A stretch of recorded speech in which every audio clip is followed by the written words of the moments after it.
জলবায়ুর উষ্ণায়ন এখন একটি নির্মম বাস্তবতা। তাই বিশ্বকে বাঁচাতে কার্বন মুক্ত জীবন গড়তে হবে। এজন্য পরিবর্তন আনতে হবে জীবনযাপন পদ্ধতি।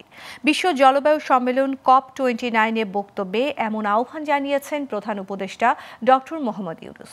নতুন বিশ্বায়নে এটি নিঃসন্দেহে বড় কাজ হওয়ায় আবারও 3-0 প্রস্তাব ওয়ার্ল্ড লিডার সামিটে উল্লেখ করেছেন প্রধান উপদেষ্টা। মোহাম্মদ নুরুন নবীর প্রতিবেদনে বিস্তারিত।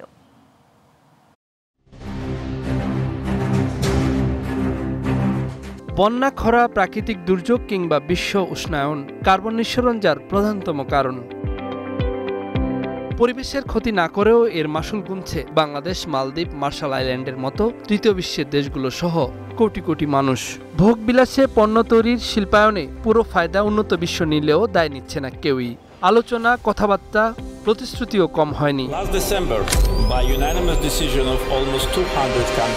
1-2 করে এবারও বসেছে জলবায়ুর ক্ষতিপূরণ আদায়ের কৌশল খোঁজার 29তম সম্মেলন। বিশ্ব নেতারা আবারও বললেন, আর কথার ঝুরি নয়, সমন্বিতভাবে কাজ করার এখনই সময়। কার্বন বাণিজ্যের পথ স্পষ্ট করতে হবে, বাস্তবিক টাকা ছাড় করতে হবে ক্ষতিগ্রস্ত দেশগুলোর জন্য।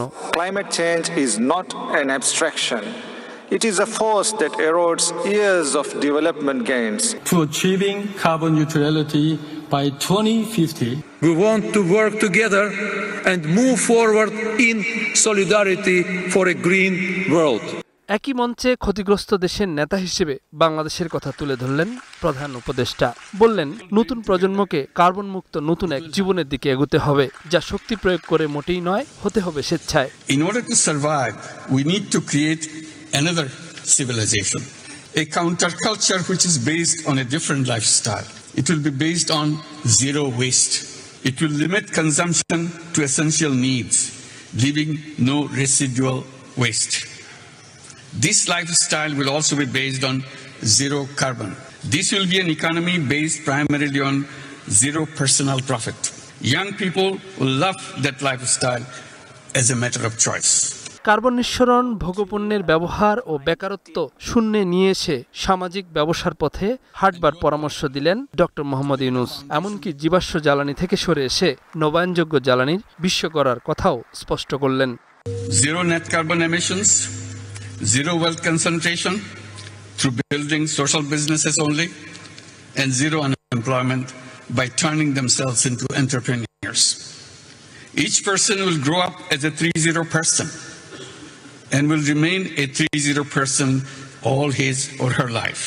নতুন একটি বসবাসযোগ্য বিশ্ব গড়তে উন্নত বিশ্বকে আরও দায়িত্বশীল হবার আহ্বান জানালেন জলবায়ু সম্মেলনের প্রধান আকর্ষণে থাকা বাংলাদেশের প্রধান উপদেষ্টা doctor Mohammad Yunus.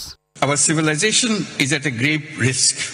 We need to mobilize our intellectual, financial, and youth power to lay the foundation of a new civilization, a self-preserving and self-reinforcing civilization. Mohammad Nurun Nabi, global television.